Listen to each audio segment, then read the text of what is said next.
იანვარში ხონდა თავისი ინსტიტუტი.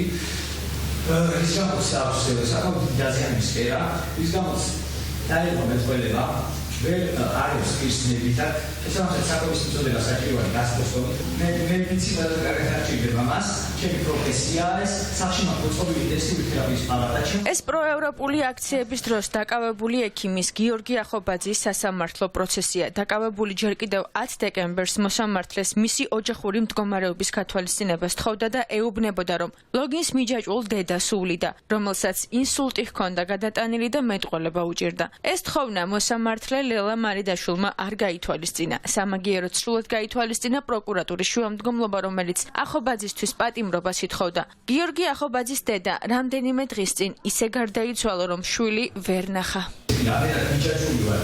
მე ამ ქვეყანაზე ის ამბობ, დედაში ეს წოლია გადაადგილება ლაპარაკობს, სულზე ვერ მოგიდება ესეთი გავიქცევი.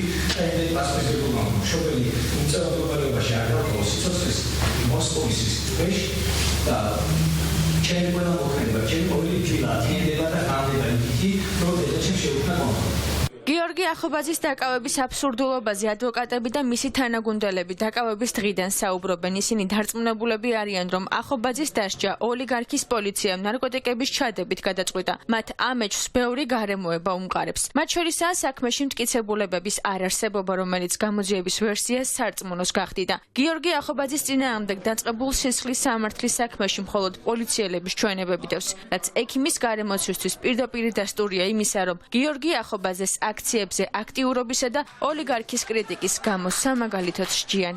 100%-იანი ალბათობით შემიძლია გითხრათ, რომ ადამიანი, რომელიც ყოველდღე ელოდებოდა იმას, რომ სახლში მივარდებოდნენ და გაჩხრიკდნენ, ან დააკავებდნენ, ფიზიკურად შეუძლებელია, რომ ჯიბეში ნარკოტიკით მოძრაობდეს ქუჩაში მანქანით. არ იყო არანაირი მტკიცებულება ისეთი წონიანი, რომელიც მოსამართლეს ეთქოდა, რომ ამ საქმის არსებით გახილვასთან გადაცემის შემდეგ აქ მაღალი ალბათობით დადგებოდა გამამტყუნებელი განაჩენი, პლუს ამას ემატებოდა ის, რომ არის ექიმი, არის პროფესიონალი და უვლიდა საკუთარ ლოგინად ჩავარდნილ დედას. როცა სასამართლოს გააქვს გავსი ტიპის პრეცედენტები, როცა სასამართლოს გააქვს გავსი ტიპის უფლება, რომ შენ გაითვალისწინო მოქალაქის მდგომარეობა, მსგავსი და ამას არ ითვალისწინებ და იღებ მე ესექ შედეგს, ხარდა შენ ხარ პასუხისმგებელი.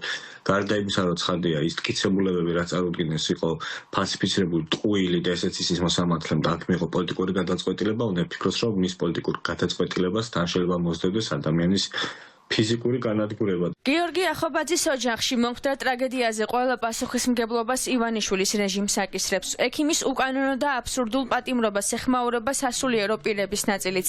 არქიმანდრიტი დოროტე ყურაშვილი ამბიონიდან ამბობს, რომ სადამსჯელო ღონისძიებებს, რასაც არალეგიტიმური მთავრობა ატარებს, ქრისტიანობასთან საერთო არ აქვს.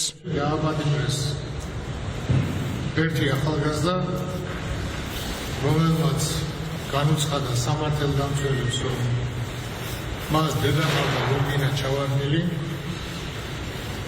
არავინ ჰყავდა მომლელი და თუ ის არ მივიდოდა სახლში, ის დედა გარდაიცვალა. მოსამართლემ კი სასჯელი მიუსაჯა და საპატიმროში დატოვა. დედამისი მოუვლელობის გამო გარდაიცვალა. არადა ამას აკეთებს ის მთავრობა, რომელიც კვირდებოდა, რომ მართლმადიდებლობა იქნებოდა სახელმწიფო რელიგია. ანუ მართლმადიდებლობაც უნდა გაეხადა ისეთი, როგორი უსამართლოების თვითონ არის.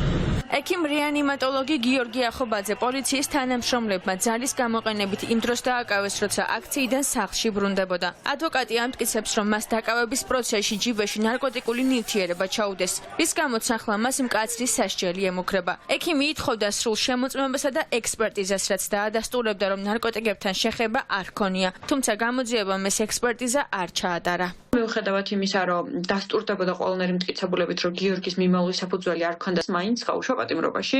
აღმოვაჩინეთ, რომ გიორგის დაკავების ადგილის მიმდებარედ იყო რაღაც კამერები დამონტაჟებული, რომელიც ეკუთვნოდა 112-ს. 112-მა გაგვცა პასუხი, რომ ნამდვილად იყო იქ მათი კამერები და 30 დღის ვადაში ინახებოდა ამ კამერების ჩანაწერები, თუმცა შუამდგომლობა, როდესაც შევიტანეთ თბილისის საქალაქო სასამართლოში, ეს შუამდგომლობა დაეწერა იმავე მოსამართლეს, ისევ ლელა მარიდაშვილს და უარი გითხრა კამერების ამოღებაზე და დაასაბუთა ეს შემდეგი მიზეზით, რომ თურმე ამას საქმესთან შემხებლობა არ ქონია. მისცემენ თუ არა დედის დაკრძალვა ძალვაზე დასწრების უფლებას. რეჟიმის პატიმარს ეს ჯერჯერობით უცნობია. ამ კითხვას პასუხი პროკურატურამ და სასჯელ ასრულების დაწესებულებამ უნდა გასცეს. გიორგი ახობაძის წინააღმდეგ გამოძიება ნარკოტიკული საშუალებების უკანონო შეძენა შენახვის მუხლითაა დაწყებული. რის გამოც 8-დან 20 წლამდე ან უვადო პატიმრობა ემუქრება.